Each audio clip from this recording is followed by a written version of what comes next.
ama haanta gaasta bisha la isticmaalo oo qiimaheedu kulka hore ahaan jiray $20 imika waxaanu ka dhignay haantii gaasta ahayd ee bisha la isticmaalayay $17 sidoo kale waxaanu iyadana qiimo dhimis ballaaran iyadana aan ku sameynay oo 30% adeega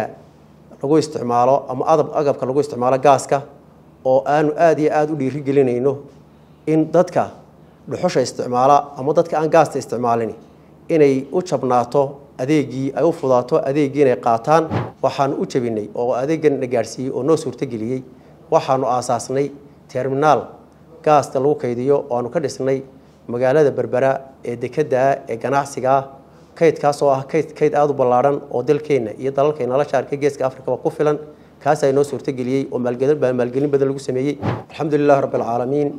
والصلاة والسلام على نبينا محمد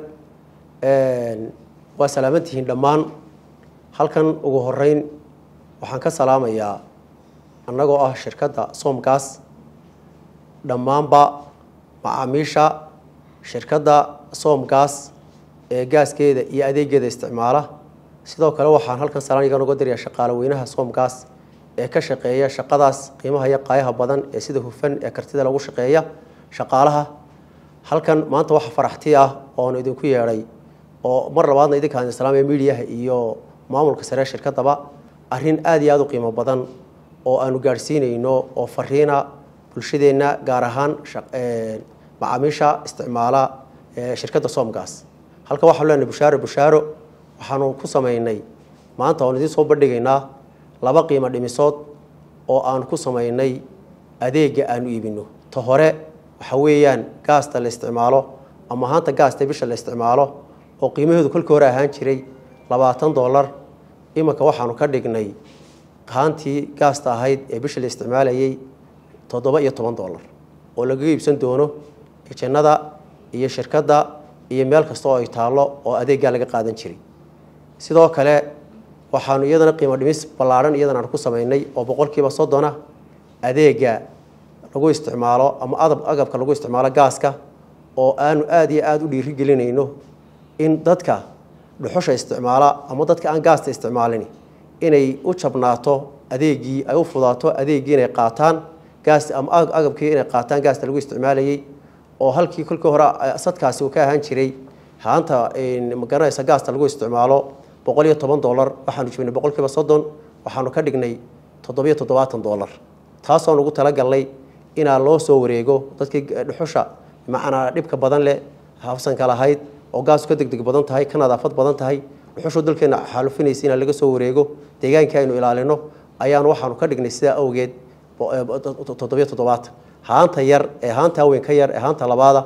oo kulka hore la siin jiray 42 iyadana iyo agabkeedii shooleedeedii qalabka ku xidhan iyadana waxaanu ka dhignay $30 anagoo 30% jabinay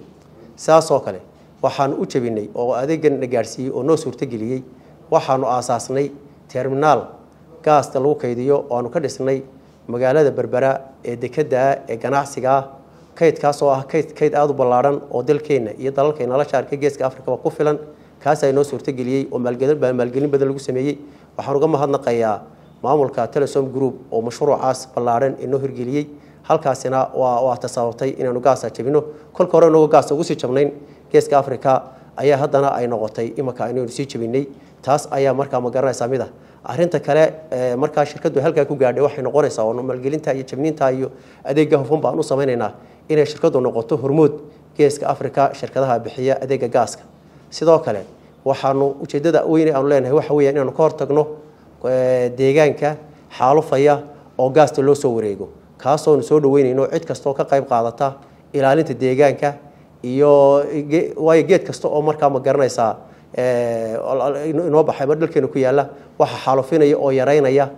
xagadbad kasta oo dhuxul laga sameeyo ayaa yareynaysa sadarteed waxaan ugu tala galnay ina gaasta agabkaan u jabinay gaasta aanu qiimadeeda jabinay inuu badbaadiyo geedkii oo waxaanu leenahay halku dhaga ah isticmaala Somgas oo badbaadiyo deegaanka iyo geedka badbaadiyo taas ayaanu leenahay gaastu waa nadaafad gaastu waa degdegsiyo oo markaba cuntadii ku karinayso waqti badan oo 70% bay waqtiga ku badbaadinaysaa dumarkii iyo dadkii kale iyo hodhal iyo shay walba way u fududeynaysaa sidoo kale waa caafimaad buuqiiqeen ku baxaya carruurta asmay ka qaadaysaa markaa ma garanaysaa macaamiishayada aanu adeegan u qabanayno aanu dhaweyno dhammaan waxaa laga helayaa adeegan gobolada iyo degmooyinka xarumaha Somgas ee ku yaala dukaanada wakiilka ee iibiya supermarketada ee jannada kale baabuurta dhaweeye cid walba waa laga helayaa gaastaan waa laga iibsanaya waxaanu markaa aanu leenahay adeegaas aanu fidinay iyo barashada dadka aanu barayno oo iyaduna aad u qaaliya waxaanu leenahay iyaduna ku soo dhawaada adeegan gaastu wuxuu baahan yahay oo aanu shaqaalaha iyagu carbinay oo u tababarnay inay qof kasto gaaska soo galaya ama xilli kasto wax laga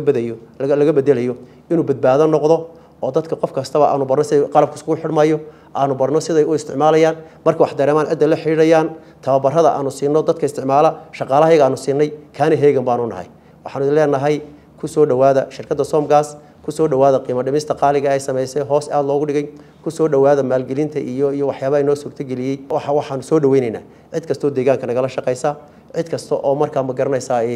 ka qayb qaadata isticmaalka gaasta waxaan leenahay xafiisyadu waa idin diyaar meel kasta waa ka helaysaan xaafad kasta waa ka helaysaan dukaan kasta agabka waa ka helaysaan qiimahaas iyo qarashka badan ee u galay inay deegaanka la badbaadiyo oo dadka gaasta isticmaali jirin ee dhuxusha dhibka badan ku isticmaala ha soo wareegaan kaas aanu baaqaynaa mar labaad iyo mar saddexaadba waxaan u mahadnaqaynaa macaamiishayada iyo